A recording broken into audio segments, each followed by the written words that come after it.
श्री शिवाय नमस्तुभ्यम दोस्तों। आप सभी लोग जानते हैं कि 29 मार्च 2025 को है बड़ी अमावस्या, क्योंकि दोस्तों चैत्र नवरात्र के पहले जो अमावस्या पड़ती है इसका बहुत ही बड़ा विशेष महत्व होता है। और ये अमावस्या तो कई सालों के बाद आई है, क्योंकि दोस्तों इसी अमावस्या के दिन किया जाता है सिर्फ एक दीपक वाला उपाय। इस एक दीपक को जलाने से आपके जीवन की बहुत सारी दुख और परेशानियां दूर हो जाती हैं, आपकी मनोकामनाएं पूरी होना शुरू हो जाती हैं, आपके रुके हुए काम बनना शुरू हो जाते हैं। इस दीपक को सिर्फ घर में से किसी एक बड़ी माता बहन को जलाना होता है, पर इस उपाय को करने का फल पूरे जो है सदस्यों को यहाँ पर मिल जाता है। इसलिए अगर आप लोग भी इस एक दीपक वाले उपाय को इस बड़ी अमावस्या के दिन करना चाहते हैं तो ये वीडियो ज़रूर देखिएगा। और दोस्तों ये अमावस्या खास इस वजह से है क्योंकि दोस्तों इसी अमावस्या के दिन पड़ने वाला है सूर्य ग्रहण। इसलिए उपाय को करते समय आपको कुछ सावधानियां भी यहाँ पर ज़रूर रखनी पड़ेगी।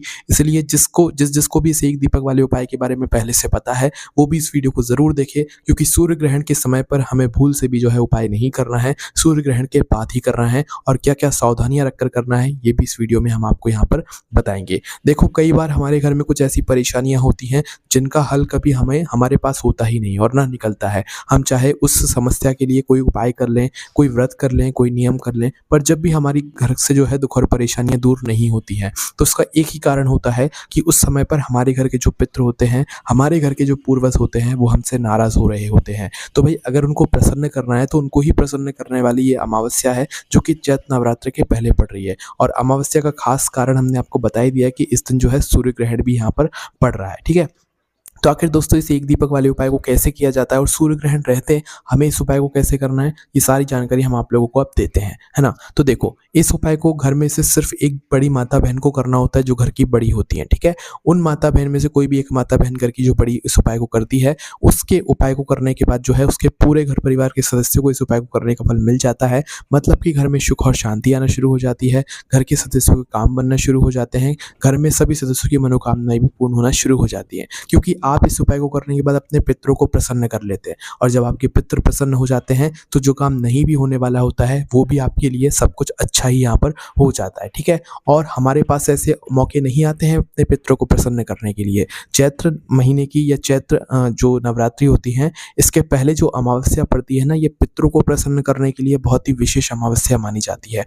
इसलिए जब मौका मिला है तो अपने हाथ से इस मौके को आप लोग बिल्कुल भी मत जाने दीजिएगा। तो आइए जानते हैं कि कैसे आप लोगों को अब ये एक दीपक वाला उपाय करना है, या एक दीपक आप लोगों को कैसे इस ग्रहण वाली अमावस्या के दिन यहाँ पर जलाना है। तो देखो सबसे पहली चीज, इस उपाय को आपको जो है शाम के समय करना होता है। इस उपाय को करने का एक ही समय होता है जो कि शाम का समय प्रदोष काल का समय होता है। ठीक है, और ये उपाय घर पर नहीं होता है, ये बाहर जाकर होता है। ठीक है, वो कहाँ पर होता है वो हम आपको बताएंगे। तो उपाय को शुरू करने से पहले हम आपको ग्रहण के बारे में बता देते हैं, क्योंकि ग्रहण यहाँ पर ज्यादा जरूरी है, क्योंकि ग्रहण रहते हमें उपाय नहीं करना है, ग्रहण समाप्त होने के बाद भी करना है। और वो सावधानियां भी आप लोगों को जरूर पता होनी चाहिए, जिन सावधानियों को रखते हुए आप लोगों को जो है अपना उपाय यहाँ पर करना है। ठीक है, तो देखिए ग्रहण की जो शुरुआत है दोस्तों वो यहाँ पर दोपहर में हो जाएगी। ठीक है, अब वो दोपहर में कब से होगी वो भी बताएंगे। और ये जो ग्रहण की समाप्ति है ये शाम को ही होगी, ऐसा नहीं कि सुबह ही हो जाएगी या दोपहर में ही हो जाएगी, नहीं, शाम को होगी। और सबसे बड़ी बात यह है कि ये ग्रहण हमारे भारत में नहीं दिखाई देगा। पर दोस्तों बहुत सारे लोग इस चीज़ को देखकर ये समझ लेते हैं कि चलो अब कोई दिक्कत नहीं है, पर ऐसा नहीं है। देखो जो ग्रहण होता है वो हमारी पूरी पृथ्वी पर पड़ता है, और पृथ्वी के अंदर ही हमारे भारत आता है। तो इस वजह से आप लोगों को ग्रहण की बातों को जरूर मानना चाहिए, भले वह ग्रहण हमारे यहाँ पर भारत में ना दिखाई दे रहा हो। ठीक है, तो भाई ये जो ग्रहण है ये दोपहर के समय से शुरू होकर शाम को लगभग 6:30 बजे तक यहाँ पर चलने वाला है ना। तो इस ग्रहण की जो शुरुआत है वो दोपहर को 2:20 से हो जाएगी। हम आपको एक्यूरेट समय बता रहे हैं, आप इसके अंदाजन का ही समय मानना। कोई आपको इस समय के थोड़ा ऊपर बता सकता है, कोई नीचे बता सकता है। तो दोपहर की 2:20 से ये सूर्य ग्रहण शुरू होगा, और ये जो सूर्य ग्रहण है ये शाम को 6:16 तक रहेगा। इसलिए आपने आपसे बोल दिया शाम को 6:30 बजे तक अनुमानित जो है ये सूर्य ग्रहण चलने वाला है। तो भाई 6:30 बजे तक आपको उपाय बिल्कुल भी नहीं करना है। भले शाम का समय होगा और उपाय को करने का समय भी हो जाएगा, पर 6:30 बजे के बाद ही आप लोगों को अपना ये जो उपाय है इसको करना है। ठीक है, तो इस बात का ध्यान रखना। देखो इस समय पर हमारे यहाँ भी दिन रहेगा, पर ये सूर्य ग्रहण हमारे यहाँ पर दिखाई नहीं देगा, तो इस वजह से इसका सूतक काल भी मान्य नहीं रहता है। पर दोस्तों जब भी कुछ नियमों का आपको पालन जरूर कर लेना चाहिए, ये आपके ऊपर हम निर्भर करते हैं। ठीक है, तो देखिए यहाँ पर जो उपाय है ये शाम को 6:30 बजे के बाद ही होगा, 29 मार्च 2025 के दिन, है ना। अब उपाय कैसे होगा वो हम लोग जान लेते हैं। देखो जैसे ही सूर्य ग्रहण समाप्त होता है तो उसके बाद सबसे पहले तो आपको स्नान करना है। भले ये ग्रहण भारत में ना लगा हुआ हो, मतलब पर ग्रहण तो हमारी पृथ्वी पर ही लगा है ना, पृथ्वी के अंदर ही भारत है, इस वजह से, है ना। तो आपको सबसे पहले स्नान करना है, क्योंकि आप उपाय करने वाले हैं और कोशिश करना आप कि अपने घर के सभी सदस्यों से भी बोले कि वो भी स्नान करें। तो भई आप लोग स्नान कीजिएगा पहले उपाय करने से पहले। विशेष रूप से जो माता-बहनें इसी एक दीपक वाले उपाय को कर रही हो या अमावस्या के लिए अपने पितरों के लिए ये दीपक वाला उपाय है इसको करने वाली हो, तो भई पहले आप लोग स्नान ज़रूर कर लीजिएगा। स्नान करने के बाद अपने पूरे घर में गंगा जल से छिड़काव कीजिएगा, अपने घर के भगवानों को स्नान कराइएगा। भले आप लेट हो जाएँ, कोई दिक्कत नहीं है, क्योंकि इस बार जो है ग्रहण पड़ रहा है, तो अगर लेट भी होते हैं तो मतलब सब कुछ आप लोग मतलब भगवान भी समझ जाएँगे इस बात को, है ना। तो आप लोगों को स्नान वगैरह करके अपने सारे कामों को करके अब अपने घर से एक दीपक तैयार करना है। जो दीपक नया होना चाहिए, मिट्टी का होना चाहिए। वैसे दोस्तों पितरों के लिए आटे का दीपक ज़्यादातर नहीं लगाया जाता, पर कोशिश करना अगर नया मिट्टी का दीपक है तो आप एक मिट्टी का दीपक ले लो। अगर नहीं है नया तो आप पुराने को धोकर साफ कर फिर आप लोग इस्तेमाल में ले सकते हो अपने पितरों के इस दीपक के लिए, ठीक है। तो अपने घर से एक मिट्टी का दीपक लेना है। उस मिट्टी के दीपक के अंदर ध्यान रखना गोल बत्ती नहीं, लंबी बत्ती लगेगी। इस बात को विशेष रूप से ध्यान रखना, अगर बहुत सारे लोग गोल बत्ती लगा देते हैं तो यहाँ पर आपका उपाय बिल्कुल भी काम नहीं करेगा, क्योंकि पितरों के लिए जो बत्ती लगाई जाती है, दीपक लगाया जाता है, वो हमेशा लंबी बत्ती का लगाया जाता है, ठीक है। तो इस बात का ध्यान रखना। और जो बत्ती होगी वो आपको अपने हाथों से ही, अपनी हथेली से ही बनानी होगी, वो भी अपने घर में रखी हुई रुई से, है ना। और रेडीमेड जो बत्तियां होती है उनको प्रयोग मत करना, है ना। तो अपने हाथों से एक रुई की बत्ती बनाना और अपने मिट्टी के दीपक के अंदर आप लोग रख लेना। मिट्टी के दीपक के अंदर इस बत्ती को रखने के बाद अब आपको इसके अंदर शुद्ध देसी गाय के घी का जो दीपक होता है, शुद्ध देसी गाय का जो घी होता है वो डालना है। देखो घी जितना ज़्यादा शुद्ध होगा उतना ज़्यादा आपका उपाय काम करेगा। अगर आप लोग लोकल मार्केट का, बाजार का नकली घी डाल दोगे तो फिर आपको उपाय अच्छे से काम नहीं करेगा, ठीक है। तो इसलिए लंबी बाती रखकर उसके अंदर शुद्ध देसी गाय का घी आप लोग डालिएगा, है ना। तो इस दीपक को आपको अपने घर से तैयार करना है, पर जलाकर नहीं लेकर जाना है, ठीक है। तो अब हम जानते हैं इस उपाय की आगे की क्या प्रक्रिया है। अब देखो 6:30 बजे के बाद जब आप इतना सब कुछ काम करोगे तो आपको एटलीस्ट 7 तो बज ही जाएंगे, मतलब उपाय को करते करते या उपाय की जगह तक पहुंचते पहुंचते, है ना। तो कोई दिक्कत नहीं है, आप शाम 7 बजे तक भी उपाय कर लेना, क्योंकि भाई ग्रहण है, इस वजह से हम लोग इस उपाय को जल्दी नहीं कर सकते। तो शाम 7 बजे भी अगर उपाय करने के लिए जाते हो कोई दिक्कत नहीं है। रात 8 बजे तक भी अगर आप उपाय कर रहे हो तो भी कोई दिक्कत नहीं है। अगर इससे भी लेट हो जाता है तो भी आप उपाय ज़रूर कर लेना। उसका एक ही कारण है कि ये जो मौका है ये बार-बार नहीं आता है, ये जो दिन है ये साल में एक बार ही मिलता है। इस वजह से आप लोगों को चैत्र नवरात्र के पहले पड़ने वाली ये पितरों को प्रसन्न करने वाली अमावस्या पर उनके लिए ये एक दीपक ज़रूर जलाना चाहिए, ताकि वो आपसे प्रसन्न हो और आपकी जीवन की दुख और परेशानियाँ दूर कर दें। भले लेट भी हो जाओ तो भी आप उपाय कर लेना, है ना। तो इतना दीपक आपने तैयार किया। अब आपको करना क्या है कि इस दीपक को जलाकर नहीं लेकर जाना है, बस अपने साथ में अपनी माचिस लेकर जाना है और इस दीपक को लेकर जाकर आपको अपने ही घर के पास में जो पवित्र नदी हो, है ना, पवित्र नदी या जो बहता हुआ जल हो या पवित्र नदी आपके घर के पास में जो भी पड़ती हो, वहाँ पर आप लोगों को जाना है, ठीक है। अगर किसी के घर के आस-पास पवित्र नदी ना हो तो भी हम आपको बताएँगे, पर मुख्य रूप से अगर आप पवित्र नदी के घाट पर या पास में जा सकते हो तो ज़्यादा अच्छा रहेगा। तो आपको पवित्र नदी के घाट पर जाना है और वहाँ पर जाकर बैठ जाना है। बैठने के बाद सबसे पहले आपको वहाँ पर दक्षिण दिशा का पता करना है। ये दीपक ऐसे किसी भी दिशा में नहीं लगेगा। लंबी बत्ती का जो मुख है जिस तरफ से हम इस दीपक को जलाएँगे उसका मुख सिर्फ दक्षिण दिशा में होगा, तभी हमारा उपाय काम करेगा, तभी ये दीपक पितरों के लिए यहाँ पर लगेगा। तो अपना मोबाइल साथ में लेकर जाना, या तो किसी से पूछ लेना और दक्षिण दिशा का पता कर लेना, या अपने मोबाइल में से ही जो है दक्षिण दिशा का आप पता कर लेना कि आप जहाँ पर बैठे हो नदी किनारे, नदी के घाट पर, वहाँ पर दक्षिण दिशा किस तरफ है, ठीक है। इसके बाद में ये जो दीपक है ये हमें नदी के अंदर नहीं बहाना है, नदी के अंदर नहीं डालना है। ये दीपक हमें नदी के किनारे जो घाट बने हुए होते हैं वहाँ पर रखना है, ठीक है। तो दक्षिण दिशा का पता करने के बाद आप वहीं पर घाट पर बैठ जाइए और अपने इस दीपक को जला लीजिए। दीपक को जलाने के बाद अब आपको क्या करना है, इस दीपक को अपने सीधे हाथ के हथेली में उठाना है।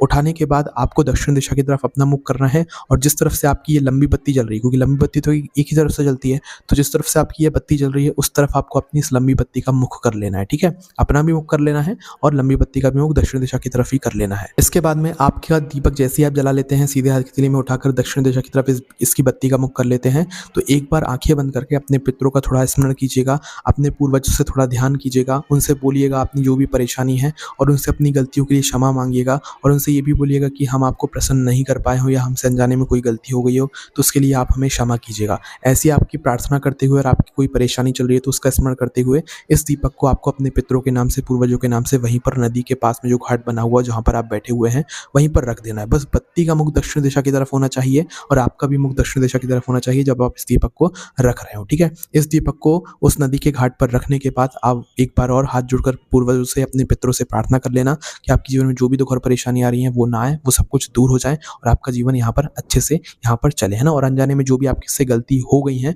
उसके लिए वो आपको क्षमा करें। ऐसी विनती करते हुए, प्रार्थना करते हुए आप वहाँ से उठकर सीधा अपने घर पर आ जाना, वापस मुड़कर उस जगह पर मत देखना। हालाँकि ऐसी कोई दिक्कत नहीं है, पर आप लोग उपाय करके सीधा अपने घर पर आ जाना और यहाँ पर आप लोगों का ये एक दीपक वाला उपाय पूरा हो जाता है। अब बहुत सारे लोग ये भी कहेंगे कि भई हमारे घर के आस-पास तो कोई पवित्र नदी नहीं है, तो हम कैसे उपाय करें? तो देखो उन लोगों के लिए पहले मुख्य रूप से तो आपके घर के आस-पास अगर पवित्र नदी है, तो वहीं पर जाकर उपाय करना। नहीं है किसी कारणवश, तो आपके घर के आस-पास अगर कोई कुआँ या बावड़ी हो, तो मतलब जो कुएँ होते हैं गाँव वगैरह में या बावड़ी होती है, तो अगर ये है, तो भई आप यहाँ पर जाकर भी उपाय कर सकते हैं। उपाय की विधि सेम ही रहेगी, आपको उपाय जो कुआँ रहेगा, बावड़ी रहेगी, उसमें जो एक बाउंड्री सी बनी हुई होती है, उस बाउंड्री के ऊपर जो है दक्षिण बाती का मुख करके इस दीपक को जलाना है। पितरों का स्मरण करते हुए, पितरों का ध्यान करते हुए। अगर कुआँ या बावड़ी भी नहीं है, तो या तालाब या सरोवर अगर आपके घर के आस-पास कहीं पर है, तो वहाँ पर जाकर भी आप उपाय को कर सकते हैं, दक्षिण बाती का मुख करके पूर्वजों का स्मरण करके। अगर ये 3 जगहें भी नहीं है, तो फिर आप चाहो तो बेलपत्र के पेड़ के नीचे जाकर भी इस दीपक को जला सकते हो। मतलब कि दक्षिण बाती का मुख करके पितरों का ध्यान करते हुए बेलपत्री के साथ में आप लोग पीपल के पेड़ के नीचे जाकर भी इस दीपक को जला सकते हो। विधि एक ही रहेगी, दक्षिण बाती का मुख होगा और मतलब कि पूर्वजों का ध्यान करते हुए। इसके अलावा जो है आँवले के पेड़ के नीचे जाकर भी आप लोग इस उपाय को कर सकते हो। ये 3 वृक्ष भी हमने आपको बता दिया है। अब भई किसी की कोई मजबूरी है जो कि अपने घर से बाहर ही ना निकल सके, तो उसके लिए एक आखिरी मौका रहता है कि वो अपने ही घर में इस दीपक को तैयार करके अपने ही घर के रसोई घर में जाकर इस उपाय को करे। आपके घर के रसोई घर में जहाँ पर आपके पीने का पानी रखा जाता है, मटका रखा जाता है, परिंदा रखा जाता है, गगरा रखा जाता है, वो स्थान आपके पितरों का स्थान होता है आपके घर के रसोई घर में। तो आपको क्या करना है, अगर किसी कारणवश आप अपने घर से बाहर ना जा सकें, तो उस जगह पर आपको ये वाला काम करना है। अन्यथा आप लोगों को जो हमने आपको जगहें बताई हैं, सबसे पहले वहीं पर जाना है पवित्र नदी के पास, वो ना जहाँ पाओ तो आप बावड़ी या कुएँ के पास जाना, वहाँ पर ना जा पाओ, तालाब या सरोवर के पास जाना, वहाँ पर ना जा पाओ। जो 3 वृक्ष हमने आपको बताए, उनमें से किसी एक वृक्ष के नीचे जाकर आप लोग उपाय कर सकते हो। जाना किसी एक ही जगह पर है और एक ही जगह पर जाकर आप लोगों को उपाय करना है और घर के सिर्फ़ एक सदस्य को ही यहाँ पर करना है। तो घर के रसोई घर में जो भी उपाय कर रहे हो, वो अपने घर में परिंदे के पास में, पितरों के स्थान के पास में अपने इस दीपक को लेकर जाएँ, जलाएँ और दक्षिण बाती का मुख करें। पितरों का ध्यान करते हुए अपना जो भी परेशानियाँ हैं, वो अपने पितरों से स्मरण करते हुए, अपने पूर्वजों से स्मरण करते हुए उस दीपक को आपको अपने परिंदे के पास में रसोई घर के अंदर रख देना है। बस इतना सा अगर आपने काम कर लिया, तो आपकी जीवन की बहुत सारी परेशानियाँ दूर होना शुरू हो जाएँगी।